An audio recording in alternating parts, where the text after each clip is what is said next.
This is the most fundamental point to understand about U.S. foreign policy.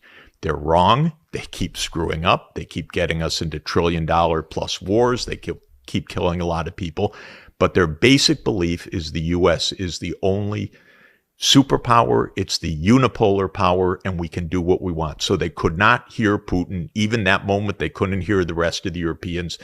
And by the way, they said Georgia would become part of NATO. Again, the only way to understand that is in this long-standing Palmerston-Brzezinski theory. This isn't just haphazard. Oh, why don't we take Georgia? This is a plan. Okay, the Russians understand every single step of this. So another thing goes awry. What goes awry? The Ukrainians don't want NATO enlargement. The Ukrainians don't want it. They're against it. The public opinion said, no, this is very dangerous. Neutrality, it's safer. We're in between East and West. We don't want this. So they elect Viktor Yanukovych, a president that says, we'll just be neutral. And that's absolutely the U.S.'s, oh, what the hell is this?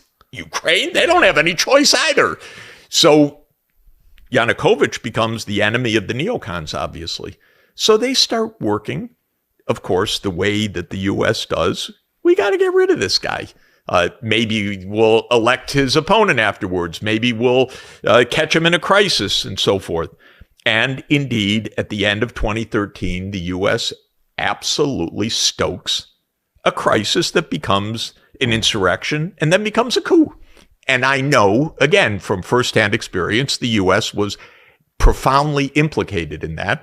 But you can see our senators standing up in the crowd like if Chinese officials came to January 6th and said, yes, yes, go. You know, how would we like it if Chinese leaders came and said, yeah, we're with you 100%.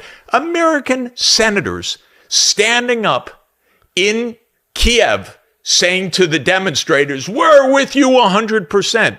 Victoria Nuland famously passing around the cookies, but it was much, much more than the cookies, I can tell you. And so the U.S. conspired with a Ukrainian right to overthrow Yanukovych, and there was a violent overthrow in the third week of February of 2014.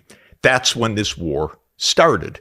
This war didn't even start in 2022. It started in 2014. That was the outbreak of the war, was a violent coup that overthrew a Ukrainian president that wanted neutrality. When he was violently overthrown and his security people told him, you're going to get killed. And so he flew to Kharkiv and then flew onward to Russia that day. The U.S. immediately, in a nanosecond, recognized the new government. Oh, this is a coup. This is how the CIA does its regime change operations. So this is when the war starts.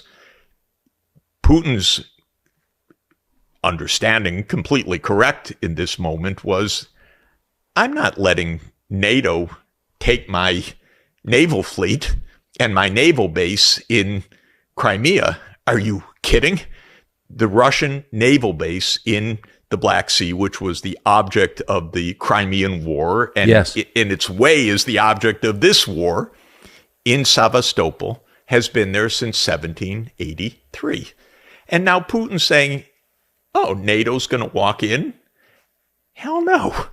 And so they organize this referendum of this is a Russian region, and there's an overwhelming support. We'll stay with Russia, thank you, not with this new post-coup government.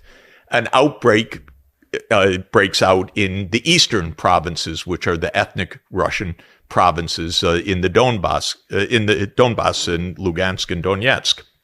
And there's a lot of violence, so the war starts in 2014.